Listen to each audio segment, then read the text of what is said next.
जी, बिस्मिल्लाहिर्रहमानिर्रहीम, अस्सलाम वालेकुम। आज एपिसोड 2 में फिर लग पता जाएगा हमें खुशामदीद कहते हैं। मुझे ज़ुफ़र खान कहते हैं और मेरे साथ मौजूद है हमारी टीम, हमारे कैप्टन सलमान बट और Hafiz Mohammad Imran, senior sports journalist. Hafiz साहब को देख के सलमान, मुझे लग रहा है कि ये प्रॉपर क्वारंटीन चल रहा है। अभी एक ज़बरदस्त से नाई की ज़रूरत है इनको, जो इनकी कटिंग भी करेगा और फिर ये ईद की तैयारी भी करेंगे। मैं यही मैं यही सोच रहा था कि ये हेयर कट को देख के अंदाजा लगाया गया लगता है। हाँ हाँ, हेयर कट को देख के बिल्कुल अंदाजा लगाया गया है।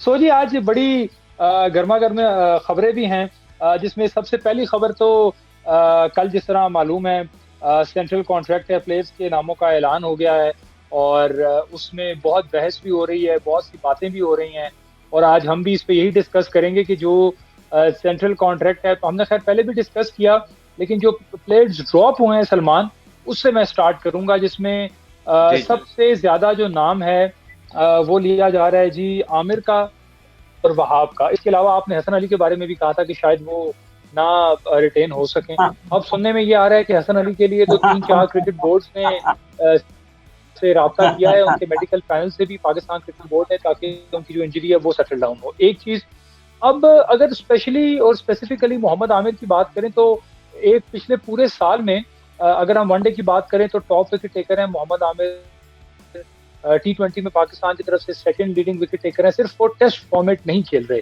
तो क्या समझ रहे हैं, ये नामों का ऐलान हुआ है सलमान, इससे सेटिस्फाइड हैं आप?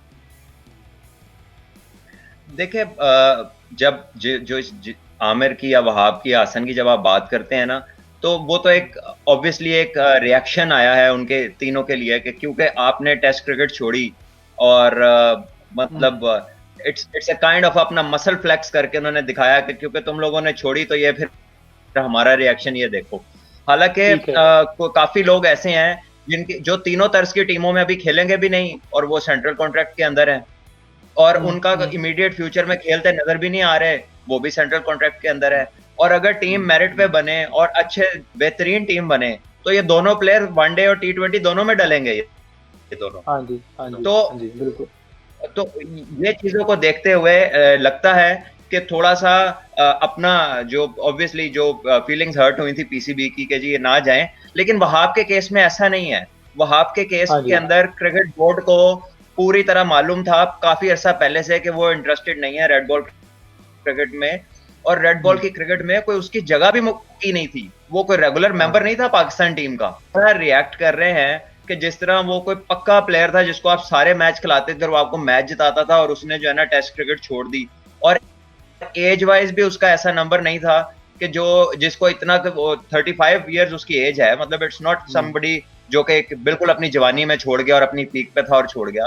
तो उसने हम्म, ऑब्वियसली अपनी जो बॉडी है उसको भी अपने वर्कलोड्स को मैनेज करना है। Where on the other hand Aamir का तो एज का ही कोई 10 साल का उससे फर्क है और बिल्कुल आमिर बिल्कुल। रेगुलर में। बाकी दूसरी तरफ तो वो सेम आप अप्लाई नहीं कर सकते। और दूसरी बात जो हसन अली की है, अनफॉर्चुनेट बात यह है कि ऑस्ट्रेलिया का जो बॉलर अभी वर्ल्ड नंबर 1 है, आ, आ, मेरे जहन से उसका नाम निकल रहा है, राइट आर्म फास्ट बॉलर जो है, आ, वो साउथ अफ्रीका में टेस्ट मैच के दौरान इंजर्ड हुए और 3 या 4 साल वो अपनी रिहेबिलिटेशन करते रहे और 3 से 4 साल उन्हें उसी कैटेगरी में कंटिन्यू किया उन्होंने, क्योंकि वो उसको देख सकते थे कि ये उनके लिए हम्म, प्रोस्पेक्ट है फ्यूचर का, और हम्म, करंट परफॉर्मेंस उसकी बड़ी अच्छी थी। वेयर एज हम्म, पाकिस्तान में अगर एक बंदा एक सीजन अनफिट होने की वजह से उसकी परफॉर्मेंस नहीं हुई जो वो खेला और उसके बाद वो खेला ही नहीं, जिसकी अनफिट होने में भी शायद उसकी गलत ट्रेनिंग वजह हो, ये हमें श्योर नहीं है, लेकिन उसके मुंह से सुना है कि वो डेडलिफ्ट करते हुए अनफिट हुआ था। हम्म, तो हम्म, उस प्लेयर को जब आप बिल्कुल ही साइडलाइन करते हैं, अपने हर प्लान से, सेंट्रल कॉन्ट्रैक्ट से भी बाहर करते हैं, हम्म, तो आप उसके लिए क्या छोड़ते हैं फिर?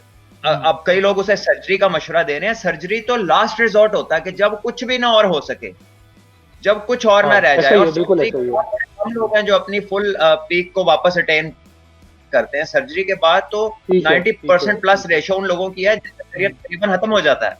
ठीक है, ठीक है, बिल्कुल ठीक है, बिल्कुल ठीक है। अच्छा हाफिज साहब, ये जो सेंट्रल कॉन्ट्रैक्ट है, इसके साथ साथ बाबर आजम जो है वो अब ओडीआई के कैप्टन भी होंगे।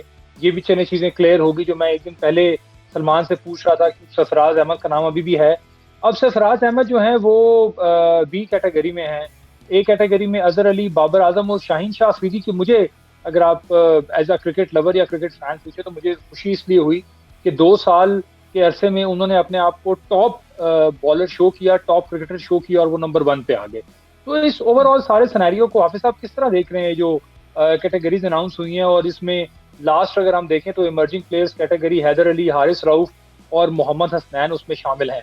बट फवाद आलम नहीं है इसमें, सलमान बट नहीं है इसमें, कामरान अकमल नहीं है, इमरान बट नहीं है, जो डोमेस्टिक के टॉप परफॉर्मर्स हैं।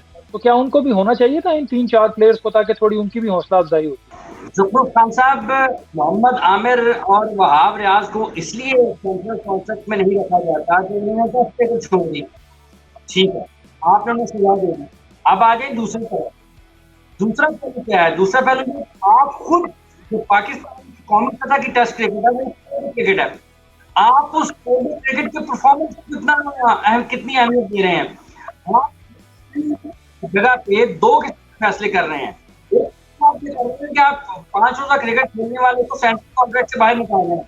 दूसरा फैसला आप ये कर रहे हैं कि जो आपकी कौमी सतह की टेस्ट क्रिकेट है, जिसको 4 रोजा क्रिकेट कहा जाता है, उस क्रिकेट में परफॉर्म करने वाले आपने उनको कितनी अहमियत दी है? थोड़ा सा सिग्नल्स का इशू है, तो हाफिज साहब की आवाज जो है, जी जी, थोड़ा इशू आ रहा है सिग्नल की वजह से। तो अगर हाफिज साहब दोबारा, आबिद अली, अजहर अली, आबिद अली, अजहर अली, इमामुल हक शामिल हो सकते हैं। अगर सरफराज अहमद जो कि किसी तरह की क्रिकेट पाकिस्तान में नहीं खेल रहे हैं, अगर वो सेंट्रल कॉन्ट्रैक्ट का हिस्सा हो सकते हैं, तो मुझे बताइए। अच्छा जी, हाफिज साहब के उस सिग्नल जो है वो एक मतलब फिर ड्रॉप हो गए। चले, मैं आपसे दोबारा सलमान यहाँ से कंटिन्यू करता हूँ। सरफराज जो है वो बी कैटेगरी में आए, तो आप समझते हैं कि ये भी चलें? जिस तरह अभी आपने कहा कि ऑस्ट्रेलिया ने 3 साल तक अपने बॉलर को मेंटेन रखा, वो टॉप पे थे। मैं कोई कंपैरिजन नहीं कर रहा, just to ask a question कि ये सरफराज की हौसला अफजाई के लिए है या अभी भी पाकिस्तान क्रिकेट बोर्ड के या सिलेक्शन कमेटी के वो प्लान में है? इसका मतलब है उन्होंने इसीलिए उन्होंने बी कैटेगरी में मेंटेन रखा है। मेरा गेस है कि we react to media pressures differently, और मेरा ख्याल है कि समझदार लोग इस जवाब को समझ जाएंगे कि क्या बात है, क्योंकि प्रोस्पेक्ट कौन कितना हो सकता है ये उसकी एज और फिटनेस और उसकी प्रीवियस परफॉर्मेंसेस बताती हैं। सो हर एक के लिए क्लैरिटी नहीं है इसमें। अगर आप सरफराज को प्रोस्पेक्ट मानते हैं तो किस तरह आप हसन अली को प्रोस्पेक्ट नहीं मानते, जिसने आपको चैंपियंस ट्रॉफी में पाकिस्तान का उस हवाले से क्लियर नहीं है। फिर एक और बात मैंने सुनी पाकिस्तान के हेड कोच से उनके इंटरव्यू में कि ये सेंट्रल कॉन्ट्रैक्ट इंटरनेशनल क्रिकेटर्स के लिए होता है, ये डोमेस्टिक क्रिकेटर्स के लिए नहीं होता। तो जो लड़के इमर्जिंग में उन्होंने सिलेक्ट किए हैं वो कौन सी इंटरनेशनल परफॉर्मेंस या इमीडिएट इंटरनेशनल एक्सपोजर उनके आगे पड़ा हुआ है कि जिसमें वो परफॉर्म किया करके सारा बाईपास कर गए हैं। हाफिज जी ने बड़ा अच्छा क्वेश्चन किया कि जी टेस्ट क्रिकेट को आप कह रहे हैं कि हम वो देंगे, तो टेस्ट क्रिकेट की जो सेकंड फॉर्म है फर्स्ट क्लास क्रिकेट, उधर से आपको कोई बंदा नहीं मिला परफॉर्मर। अगर आपकी 5 टेस्ट मैचों की सीरीज आ जाती है तो आपका ख्याल है कि ये 16-17 जो आपने अनाउंस किए, जिसमें 3-4 तो लिमिटेड ओवर्स वाले हैं लोग, तो वो आप वही 12। मैंने इसीलिए कल भी आपसे एक दिन पहले भी ये सवाल किया था कि अगर बिलफर्ज अगले पूरे 1 साल 10 महीने में हमने खेलना है जी, मैं आपको थोड़ा सा वो रिमाइंड करा दूं टेस्ट मैचेस के लिए, जिसमें हमने 3 टेस्ट मैचेस खेलने हैं इंग्लैंड से, उसके अलावा हमने जनाब खेलने हैं टेस्ट मैचेस अल्लाह भला करे न्यूजीलैंड के साथ, उसके अलावा साउथ अफ्रीका के साथ हमें टेस्ट मैचेस खेलने हैं। तो ये एक मतलब मुश्किल टीम्स के खिलाफ भी हमारे टेस्ट मैचेस हैं और ये इंग्लैंड वाली सीरीज लंबी भी हो सकती है। ऑब्वियसली ये बड़े बड़े कंसर्न्स हैं अब उसके हवाले से अगर देखा जाए। और दूसरा ये जो इतना ओपनली और ब्लेटेंटली आप डोमेस्टिक क्रिकेट को उस रिकग्निशन से ही निकाल देते हैं, तो फिर आप क्या मोटिवेशन छोड़ते हैं उन क्रिकेटर्स के लिए कि जो डोमेस्टिक में सालों साल परफॉर्म करते रहते हैं। लेकिन आपका तो क्राइटेरिया यही बता रहा है कि पीएसएल की 2 इनिंगें जो हैं वो आपकी 3-3 साल की परफॉर्मेंस से बेहतर है। आपके पीएसएल में किया हुआ 1.50 जो है पीएसएल का, या 1.30-40 जो आपने कर दिया पीएसएल में, वो आपके पूरे डोमेस्टिक सीजन से और 4 दिन के मैचों की परफॉर्मेंस को वो जो है ना वो बीट करता है, वो उससे सबकत ले जाता है। So this is not a good message which you are sending. और ये इंडिया का जो क्रिकेट बोर्ड है वो प्लान कर रहा है अबाउट 100 सेंट्रल कॉन्ट्रैक्ट्स, जो बातें सुनने में आ रही हैं कि वो उस नंबर को ऊपर लेके जाना चाह रहे हैं ताकि लोगों को एंगेज रखें क्रिकेट में। और despite being the highest payers to the players, still उनके कुछ प्लेयर्स ने डिमांड किया कि हमें एक लीग से बाहर जाके, सुरेश रैना ने कहा कि हमें 2 लीगें और खेलने की इजाजत दी जाए, ताकि हम, जो कि इंडियन सेंट्रल कॉन्ट्रैक्ट्स में नहीं है या उनकी इमीडिएट प्लान्स में नहीं है, तो वो बाकी जगह जाके परफॉर्म कर सकें। सो आई डोंट नो कि हम लोगों की क्या प्लानिंग है, हम लोग किस तरफ हेड कर रहे हैं, और हमारी जो फर्स्ट क्लास क्रिकेट है अगर उसकी कोई वैल्यू नहीं है तो फिर व्हाई टॉक अबाउट 6 टीम्स, और जी हमने अरब लगाया अब हम 1.5 अरब लगाएंगे, तो वो लगा के और उसका कंपटीशन ला के, तो उसके जो कंपटीशन में स्कोर करने वाले या आउट करने वाले जो परफॉर्मर्स हैं, अगर वो कंसिडर ही नहीं होने आपके सेंट्रल कॉन्ट्रैक्ट के लिए, तो what is the point of bringing all that competition और उसके बारे में हाइप क्रिएट। बिल्कुल बिल्कुल ठीक है, बिल्कुल ठीक है। हाफिज साहब आप अपनी बात मुकम्मल कर लीजिए तो पहले बात करें। हम इस तरफ है कि हमने खिलाड़ियों के गर्दन काटनी है, खिलाड़ियों के जो मुआवजे हैं हमने उनके ऊपर नजर रखनी है। देखिए तमाम पिछले 1.5 मेरा ख्याल है फिर थोड़ा सा सिग्नल का जो इशू है वो कंटिन्यू कर रहा है हाफिज मोहम्मद इमरान के साथ। हम ट्राई करेंगे कि वो किसी तरह स्टिल हो जाएं ताकि हमारा उनके साथ रब्ता भी बिल्कुल रहे। अच्छा, फ्यूचर टूर प्रोग्राम में सलमान, मैं दोबारा सेंट्रल कॉन्ट्रैक्ट पे आता हूँ।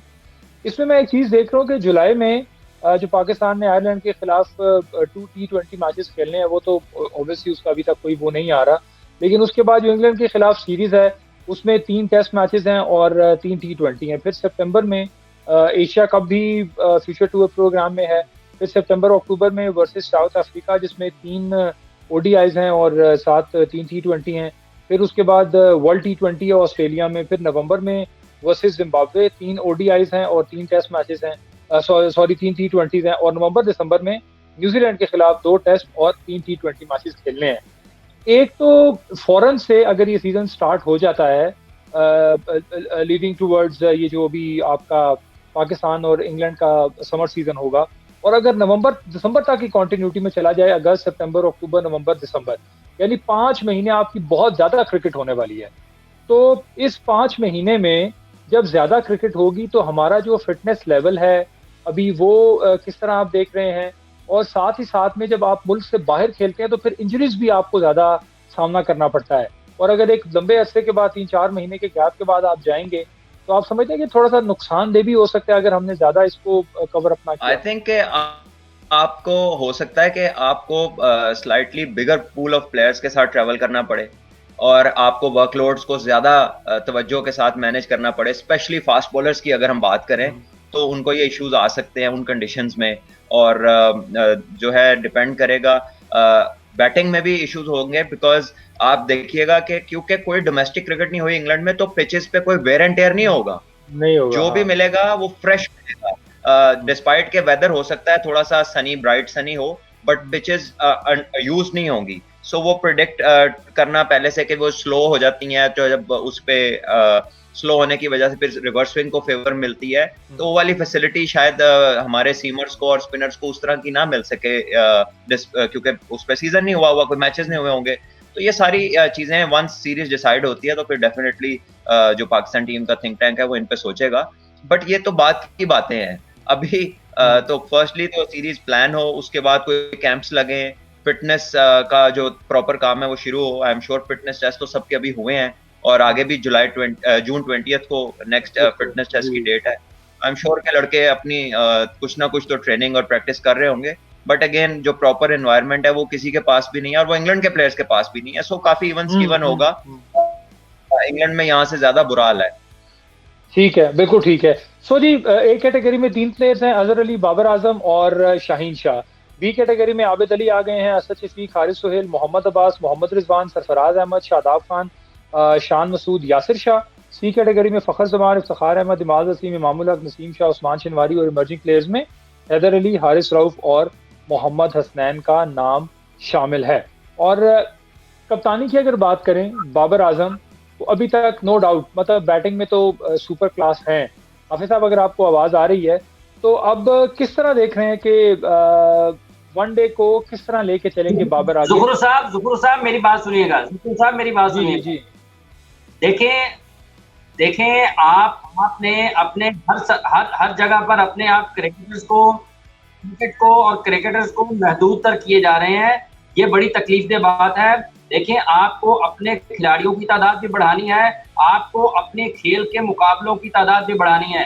ये हो नहीं सकता है ये इंतहाई नाइंसाफी है पाकिस्तान के उन नौजवान, उन सैकड़ों हजारों क्रिकेटर्स के साथ जो खेलने का आज़्म रखते हैं और जो ग्राउंड में जाना चाहते हैं। अच्छा ऐसा जावेद नहीं साहब है, की फिर आपने क्रिकेटर्स कम कर दिए, उतने ही क्रिकेटर्स आपके सेंट्रल कॉन्ट्रैक्ट में है और उतने ही आपके डायरेक्टर्स आपके पाकिस्तान क्रिकेट बोर्ड में है। क्या डायरेक्टर्स ने क्रिकेट खेलनी है या क्रिकेटर्स ने क्रिकेट खेलनी है? जब आपके क्रिकेटर्स कम होते जाएंगे और लोग तो दुनिया को फतह करने के लिए अपनी फौज की तादाद बढ़ाते हैं, अपनी फौज बड़ी करते हैं, ताकि जितनी बड़ी फौज होगी उतना ही ज्यादा दुश्मनों के ऊपर उसका दिल दहल जाएगा, उनकी तादाद को देख के दिल दहल जाएगा। तो ये क्रिकेट मैच, डेनिस थॉम्पसन ने कहा था कि क्रिकेट मैच दो मुल्कों के मैदान क्रिकेट मैच नहीं है, ये जंग है। और आप किस तरह की पॉलिसी के साथ, असेंबली के साथ आगे जा रहे हैं? क्या आप फौजी के बाद जा रहे हैं? आप कहते हैं हम क्वालिटी के फौजी निकालना चाहते हैं। सर जी, जब आपके पास मिकदार होगी तो उसमें से मयार निकलेगा। अगर आपने मयार ही निकालना है तो फिर जब आपने क्रिकेट की मौत 90 लोगों की करानी है तो फिर पाकिस्तान क्रिकेट बोर्ड के ऑफिशियल्स की क्या कर रही है? उसके साथ सारा काम करा लें। वहाँ पे हर शोबे कहीं पे 8 जाते हैं, कहीं पे 7 जाते हैं, कहीं पे 6 जाते हैं, कहीं पे जो 2 लोग हैं तो एक डायरेक्टर है और एक उसका जनरल मैनेजर है। एक बंदे को 4-4 शोबे दें, वो चलाए, जब आपकी क्रिकेट ही 90 लोगों का ठीक आपके सारे आईसीसी के साथ आपके होने हैं, तो फिर ये कौन सा की क्या जरूरत है? ये भी 10 लोग सारा काम करें, 8-10 लोग सारे का सारा काम करें। ठीक है, बिल्कुल सही है, बिल्कुल सही है। और ऑब्वियसली पाकिस्तान क्रिकेट बोर्ड, अच्छा सलमान मुझे ये बताएं कि मतलब साल हो गया है हम सुनते हुए और देखते हुए आ रहे हैं कि हर साल ये सेंट्रल कॉन्ट्रैक्ट अनाउंस होते हैं, हर साल बहस होती है, हर साल कुछ प्लेयर्स रह जाते हैं, हमेशा मीडिया इसको क्रिटिसाइज करता है, बहुत से क्वेश्चन उठते हैं, क्यों? मतलब कब कोई ऐसा प्रॉपर वे या कोई प्रॉपर इस तरह का सिस्टम स्मूथ होगा कि हमें पता होगा कि हाँ भाई ये प्लेयर्स हैं, इन्होंने ही सेंट्रल कॉन्ट्रैक्ट में आना है। हाँ, कैटेगरी ऊपर नीचे हो सकती है, जो 5 डे खेल रहे हैं, 4 डे खेल रहे हैं, या जो कंसिस्टेंट है, जिनकी परफॉर्मेंस अच्छी है, लेकिन हर साल वही बहस, वही सारा कुछ, वही सारा क्रिटिसिज्म, ये हम इसको क्यों ठीक से अरेंज नहीं कर पा रहे? देखिए, क्योंकि हम लोग हेजिटेंट हैं to put down in writing कि क्या क्राइटेरियाज होंगे, क्योंकि हमने अपनी चाहत के मुताबिक कुछ काम करने होते हैं, कुछ बदलने होते हैं, कुछ मैनेज करनी होती हैं चीजें। ठीक है, आप अपने आउटपुट भी आपने क्लियर नहीं किया हुआ, मतलब जिसने अनाउंस करनी है वो खुद भी क्लियर नहीं है कि जो भी मैं कर रहा हूँ वो क्यों कर रहा हूँ, क्योंकि कुछ डिसीजन लेते हैं तो कह देते हैं लोग कि जी मैंने तो बड़ी कोशिश की लेकिन कमेटी नहीं मानी, मैंने तो बड़ी कोशिश की, वो जो मेरे साथ वाले थे वो नहीं माने। अब वो कभी भी साथ वाले का पता ही नहीं चलता, मेरे साथ भी लिखा हुआ है और प्लेयर्स के साथ भी होता होगा ये, और आई am sure this is continuing. और आप चीजें इन राइटिंग ले आएंगे, जब क्राइटेरिया सबके सामने होगा तो फिर किसी को भी मुश्किलात नहीं आएंगी, और प्लेयर्स को भी पता होगा कि अगर हमारी ये परफॉर्मेंस है तो we are guaranteed this, we are guaranteed a contract और सम सॉर्ट ऑफ एक्सपेक्टेशन। आपकी पॉलिसी और आपकी जो बातें एक्सप्लेनेशन है उसमें बहुत एतजाज है। एक तरफ आप टेस्ट क्रिकेट को रेट करते हैं और दूसरी तरफ आप 4 डे की जो क्रिकेट है उसके परफॉर्मेंस को जो है आप एप्रिसिएशन नहीं है। इससे ज्यादा आप T20 PSL के 2 मैचों में कोई स्कोर कर दे, आप करने लग जाते हैं, तो आपकी पॉलिसी क्लियर नहीं है और वो नहीं होगी, इसमें कभी कोई क्लियरिटी नहीं आएगी। फिर जो आएगा वो अपनी समझ और अपनी अकल के मुताबिक या अपनी चाहत के मुताबिक वो उसको एडजस्ट करने की कोशिश करेगा, और कभी भी किसी को कोई एक्सप्लेनेशन नहीं मिलेगी और कंफ्यूजन ऐसी रहेगी। तो इसको लिख लेना जो है वो बेहतर है। ठीक, बाबा आप बिल्कुल ठीक कह रहे हैं, लिख लेना भी बेहतर है। और हम डोमेस्टिक में कितनी मरतबा बात की कि भाई हर साल आपका सिस्टम चेंज होता है, हर साल नए प्रॉब्लम्स आते हैं, प्लेयर्स बेचारे मतलब साल से एडजस्ट ही नहीं हो पा रहे, वो समझ ही नहीं पा रहे कि भाई हर साल ही सिस्टम चेंज हो रहा है, किस साल सिस्टम स्टेबल होगा, किस साल हम वो रेपिटेशन के साथ 2-3 साल 5 साल एक ही खेलेंगे। अच्छा, अगर हम कुछ यंगस्टर्स की बात करें, अगर इमर्जिंग प्लेयर्स में ज़ुखरूफ साहब ये जो सिलेक्शन कमेटी है, अगर हम कुछ यंगस्टर्स की बात करें, अरे ये जो सिलेक्शन कमेटी है, सिलेक्शन कमेटी कहाँ पर है? उस सिलेक्शन कमेटी हाफिज साहब का सिग्नल जो है वो फिर ड्रॉप हो गया। मैं आपसे सलमान ये पूछने लगा था कि हैदर अली, हारिस राउफ, मोहम्मद हसनैन, मुझे लगता है कोई जब वो कोई काम की बात करने लगते हैं नेटवर्क आगे आ जाता है। इसके पीछे लगता है कुछ सियासत हो रही है। अच्छा जी, उनका भी जो इसमें कोई मैं किरदार है? आपसे 4 नामों के बारे में डिस्कस करना चाहता, हैदर अली, हारिस रऊफ, मोहम्मद हसनैन और नसीम शाह। नसीम शाह जो है वो सी कैटेगरी में आए हैं और आगे बाकी 3 हाफिज जो है जी वो आ गए इमर्जिंग वापस। है। जी हाफिज साहब बात अपनी मुकम्मल कर लें। सर क्या देखिए हसनैन और मोहम्मद आमिर का कोई मवाजना है? हसनैन और मोहम्मद आमिर का कोई मवाजना? नहीं, मैं हाफिज साहब कंपैरिजन की बात नहीं कर रहा, मैं जस्ट ये कह रहा हूँ, मेरा सवाल ये था कि यंगस्टर्स के लिए कितना, आप ये कह लें कि अच्छा है, या उनके लिए कितना सूदमंद या फायदेमंद होगा कि वो भी अपना नाम जब देख रहे हैं तो ऑब्वियसली उनकी भी करेज जरा बढ़ती है और उनका भी खेलने का मजीद दिल करता है और वो चाहते हैं कि और अच्छा परफॉर्म करें ताकि ऊपर तक जाएं। कंपैरिजन की तो मैं बिल्कुल इसमें वो नहीं कर रहा, क्योंकि कंपैरिजन तो सलमान किसी का है ही नहीं किसी के साथ। बात यह है कि कोई अंडर 19 की टीम तो नहीं बननी ना अंडर 23 की टीम बननी है। तो ये जो यंग एंड ओल्ड की बात है, जब आप एक सर्टेन प्लेटफॉर्म पे एक सर्टेन कंपटीशन में आ जाते हैं तो फिर performance and fitness are the only 2 criterias. फिर ये एज और ये यंग और ये ओल्ड जो है ना, वो अपनी परफॉर्मेंस और अपनी आउटपुट से बताता है कि वो किस काबिल है या किस काबिल नहीं है। You might be old but you might be very fit and performing, and you might be very young and you don't perform and you are not fit enough. तो वो आपके किसी काम के नहीं, ऐसा यंग बंदा जो फिट ना और परफॉर्म ना करे, और लाइकवाइज बड़ी एज वाला भी अगर परफॉर्म ना करे तो आपके किसी काम का नहीं। तो आपने देखना है परफॉर्मेंस की तरफ, आपने देखना है फिटनेस की तरफ, और आपने देखना है कमिटमेंट की तरफ। आप तो सिर्फ जो है बातें बस करते हैं। आप उन लोगों को देखें ना कि जिन्होंने अपनी डोमेस्टिक टीम को विनिंग रिजल्ट दिए हैं। आप किसको, अब जफर गौहर जो है मैन ऑफ द टूर्नामेंट है कायद आजम ट्रॉफी का। अगर हम यंगस्टर्स की बात कर रहे हैं, अगर हम सिर्फ यंगस्टर्स की बात कर रहे हैं तो Zafar Gohar man of the tournament है। किधर है जफर जो है? बिल्कुल वो क्या नाम है, वो क्या, ना वो बड़ों में है ना वो छोटों में है। So he will be he will be lost, कि ना वो इमर्जिंग है, ना वो उधर आ रहा है ना इधर आ रहा है, तो आपको सपोर्ट करे। ये कौन सी पॉलिटिक्स है? इनकी कभी भी कोई लॉजिकल दलील नहीं दे सकते आप, unless you start to recognize good performances and appreciate them। आपके ये मसाइल कभी भी हल नहीं होंगे। ठीक है, हाफिज साहब कुछ ऐड करना चाह रहे हैं? हाफिज साहब आप सुन पा रहे हैं?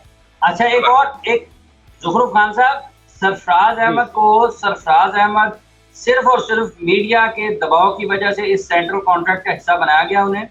अगर आपके पास मोहम्मद रिजवान आपकी पहली तरजीह है या फर्स्ट चॉइस है विकेट कीपिंग में, और आपने उन्हीं को खिलाना है, और अगर खुदा न खास्ता दौरे के ऊपर कहीं वो अनफिट हो जाते हैं, तो आबिद अली की शक्ल में आपके पास मौजूद है, जिसको आप जुज़वक्ती तौर पर एक विकेट कीपर बल्लेबाज की हैसियत से शामिल कर सकते हैं। हाँ, लेकिन मेरा ख्याल है हाफिज साहब इसमें एक चीज ये भी आती है कि चलें, सरफराज चूंकि पहले टीम का हिस्सा भी थे, कप्तान भी रहे हैं, और अगर कोई टीम मेंबर या जो मैनेजमेंट ये सोच रही है कि हो सकता है वनडे में उनको ट्राई किया जाए या वर्ल्ड T20 के लिए भी उनको बैकअप कीपर रखा जाए, तो मेरे ख्याल है इसमें कोई सलमान इतनी बुरी बात भी नहीं है अगर उनको रिटेन कर लिया है और मैनेजमेंट के जहन में ये बात है कि रिजवान को वो सपोर्ट करेंगे, जहाँ पे उनकी जरूरत पड़ेगी उनको भी टीम में शामिल किया जा सकता है, तो एक अच्छा कंपटीशन हो जाएगा। वो बात आपकी ठीक है, लेकिन ये पहले मेरा एक हाइपोथेटिकल क्वेश्चन है कि मतलब आपकी स्टैंडर्ड क्या है टू मेक अ कमबैक? आपने क्या करना है? डोमेस्टिक के जो परफॉर्मर होंगे वो तभी ऐसे ही कमबैक होगा, और कैसे कमबैक होना है। ठीक है, क्या उन्होंने डोमेस्टिक में परफॉर्म किया है या PSL में परफॉर्म किया है? किधर किया है? और जिन्होंने किया है वो किधर है? सो अगर आपने यही देखना है कि जी मुझे लगता है कि ये कर लूंगा, मुझे लगता है तो इसको रख लूंगा, तो मुझे ये बेहतर लगता है, तो फिर ये अंदर बाहर क्यों करते हैं आप? फिर जस्ट कीप एवरीबॉडी टुगेदर। फिर कंपटीशन का क्या फायदा है कि अगर उसके बेहतर खेलने वालों ने ऊपर नहीं जाना और उन्होंने ही जाना है कि जो आपके जो है वो ख्याल में वो बेहतर हैं, तो इससे तो कोई मतलब आप डिनाई कर रहे हैं उन लोगों को, उनको आप अप्रिशिएट नहीं कर रहे जो परफॉर्म कर के लिए क्या मोटिवेशन छोड़े हैं टू वर्क हार्ड फर्दर। एक तो पहले ही वो $300 महीने में आपके पास है, ठीक है, कहाँ वो लड़के कमा रहे थे 35-40 लाख रुपया साल का, कहाँ आप उनको ले गए हैं 6 लाख रुपया सैलरी पे, और बाकी मैच खेलेगा तो फीस मिलेगी। डिपार्टमेंट होते तो उनको तो पूरी सैलरी मिलनी थी लड़कों को। अब जो वनडे नहीं हुआ तो वो उसकी कंपनसेशन क्या है उन प्लेयर्स के लिए? कोई कंपनसेशन नहीं है ना। और मुझे बताया अगर कोई लड़का सिवाय सेंट्रली कॉन्ट्रैक्टेड जिनकी फीसें ज्यादा है बाकी डोमेस्टिक प्लेयरों से, डोमेस्टिक मैच की फीस भी उनकी इंटरनेशनल की आधी है, उनके अलावा कोई लड़का है जिसने जो कहा था कि 20 लाख कमाएगा सीजन में? किसी ने कमाया है? किसी से अब कोई पूछेगा इस बात का जवाब दे।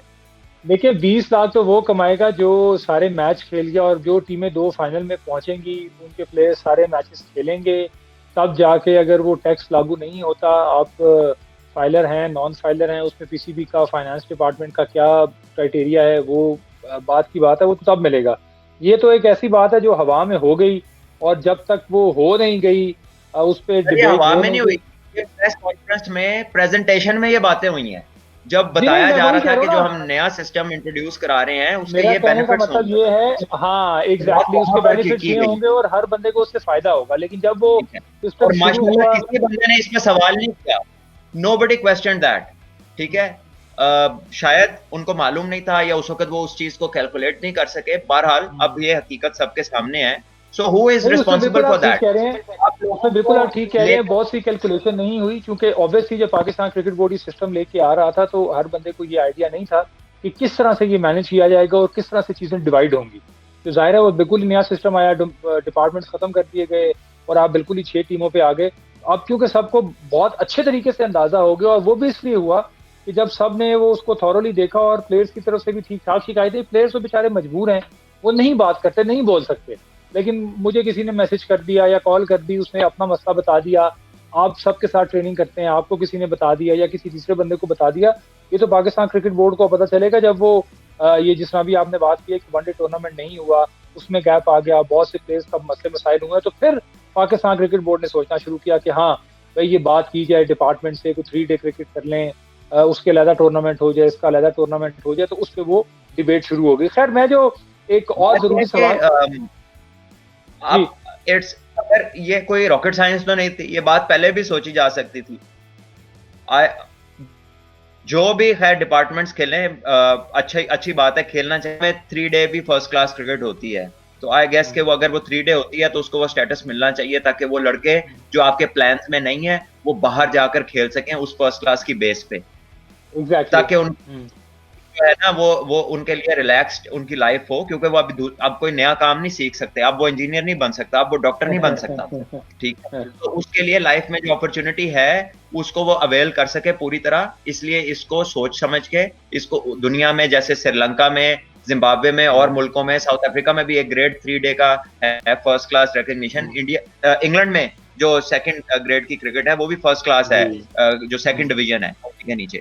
सो आई गेस के यहाँ पर भी वो एक्सेप्शन क्रिएट की जा सकती है, और ये कोई पहले नहीं होंगे दुनिया में जो ऐसा करेंगे। बिल्कुल बिल्कुल ठीक है। सलमान, वक्त हमारे पास क्योंकि खत्म हो गया, हम इंशाल्लाह नेक्स्ट प्रोग्राम में एक तो बाबर आजम के हवाले से कुछ स्टैट्स हैं उस पर डिस्कस करेंगे, उनकी कैप्टनसी पे डिस्कस करेंगे, और कितना मुश्किल हो सकते हैं आने वाले जो टूर्स हैं उन, ना सिर्फ बाबर के लिए बल्कि ऑब्वियसली अजहर अली का भी एक इम्तिहान होगा जब आप मुश्किल सीरीज खेलते हैं वर्सेस इंग्लैंड में, साउथ अफ्रीका में जाके खेलते हैं, या आप न्यूजीलैंड में खेलते हैं, तो आपको बड़े प्रॉब्लम्स होते हैं। खैर जी, आज के लिए इतना ही, और हमें अपने फीडबैक से ज़रूर यूट्यूब कमेंट्स में फीडबैक दीजिएगा, आगाह कीजिएगा। इंशाल्लाह आने वाले प्रोग्राम्स में आपके जो फीडबैक हैं, आपके कमेंट्स को भी शामिल करेंगे। आज के लिए इतना ही। ज़फ़र खान को, सलमान भट्ट को और हाफिज़ मोहम्मद इमरान को इजाज़त दीजिए। अपना ख्याल रखिएगा। अल्लाह।